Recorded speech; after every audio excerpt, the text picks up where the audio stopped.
Dana, Lily the Tiger. Yes. Dana, wow.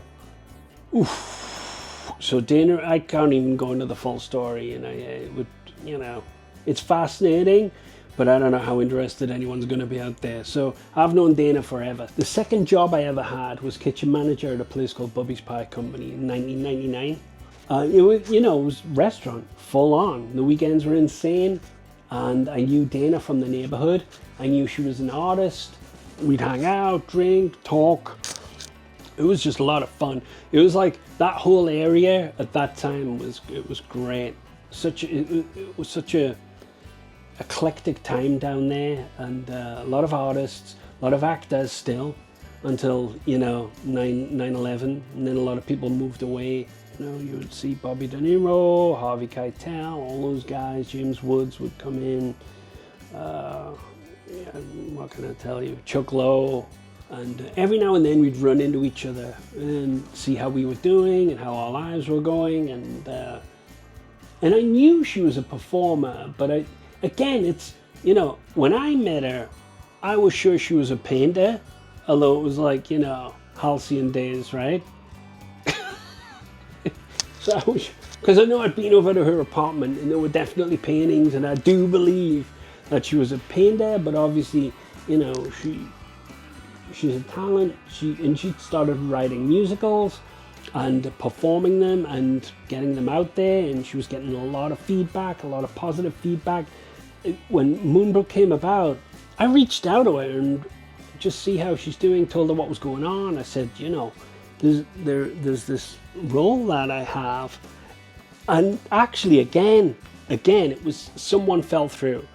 An Irish neighbor called Helen, been in the neighborhood forever, fantastic. She moved back to Ireland, and we were all set up, and I had her all primed for the role. She was up for it, a little nervous, hadn't acted in a long time, but she had a certain look. Helen Calthorpe, she had a certain look, and like if you met her on the street, you would know her right away. And she walked dogs, and she had like an intense look to her face. But she was incredible, great stories, could really tell stories. I just loved her a bit, and we'd have coffee all the time, and she came up for dinner. We used to have dinner, at dinner parties. I'd cook dinner, and a few people would get together, and we'd hang out and bullshit and eat. And I loved her a bit, but she moved to Ireland, and I was like, oh, no, another one. And that's when I spoke with Dana. She said, send me the script, let's talk. I'd booked the theatre, and the date was looming, and I was like, Dana, I said, if you want to do it, I said, I'm really in the shit here for time. Are you sure?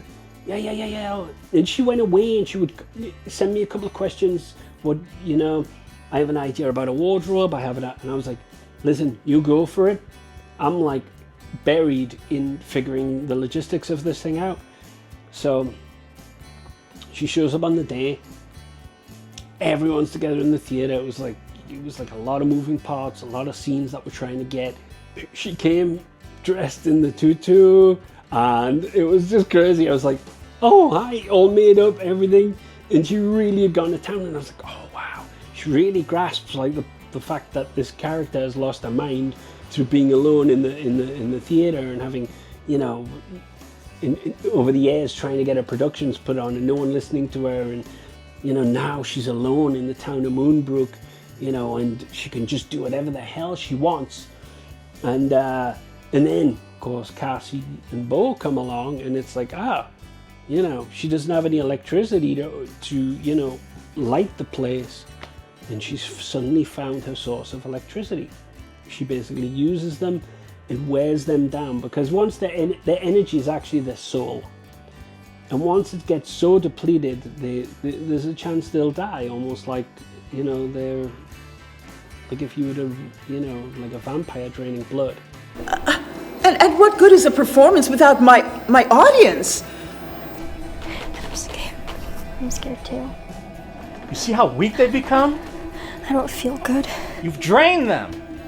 But the show must go on. But she uses all of their electricity to light the place so she can put on, She wants to put on these, this play, and she wants them involved, and they need to get to a power source, otherwise they're gonna die. Yeah, she was just really funny. She's eccentric, so she really brought the character alive and gave me something I did not expect. She won an award for her show Lily the Tiger, and and she got busy. Now she's just been recording an album. Everyone has a life, so we get busy, we scatter to the four winds. She was in touch the other day, so I know she's excited to offer a little Q&A on this, and it was just a joy to work with her, and I know she had a lot of fun working with Amelia, because they had the scene with the candle, and they had a total blast working together. We ran out of time in the gym, and I didn't get the shots I wanted of her with the cleaver, so much later on, near the end, after I'd shot everything else, or as much as I could, we did it in her apartment, and it was the middle of summer. Her AC was broken. I was fucking sweating bullets trying to put this curtain up, and oh my god! And she had to be out of the house because she was traveling the same day. Nothing but pressure, man. And then afterwards, we got together and I shot a performance of Lily, which I think is fantastic. I think it's so good. She's so talented.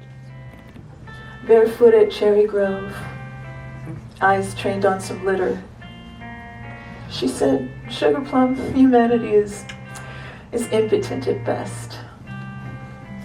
Next to Mother Nature's powers limitless. Oh, what are we gonna do? What are we gonna do? These end times, apocalyptic end times, cataclysmic end times. We've departed, may bury. Welcome to Ray Bradbury. 200 songs later, here's where we've arrived. If I sing this to my... And I'd love to see where that goes. And I said I'll be part of that journey with you, whatever you need, I just love working, love helping people and love helping them bring their vision to life. It's exciting. Like I've said before, I love to see people finding success, and success is, the word success is like, what does it mean? To a lot of people it means tons of money, houses, cars, all that shit, But when you're an artist, success just means that you can get up every day and create, and it's stressful as fuck. Because there's not much money involved in it. But you just keep going because you love it, right? You just keep grinding away because you love it. And it's not work. It's like it's ethereal when you're doing it. And I love that when people it just comes together. It's fantastic. And so she has always been like an integral part of my life. And and it's great to touch base with people years later and see what they're accomplishing in their lives. I love that. And especially when she won an award at the same time, I was like, Jesus, this is great. Back and close this, okay? Because that'll look really cool. Do you want me to open it too? If you want, When you say action, I'll open it. Okay. Okay. Quiet on set. Okay. Action.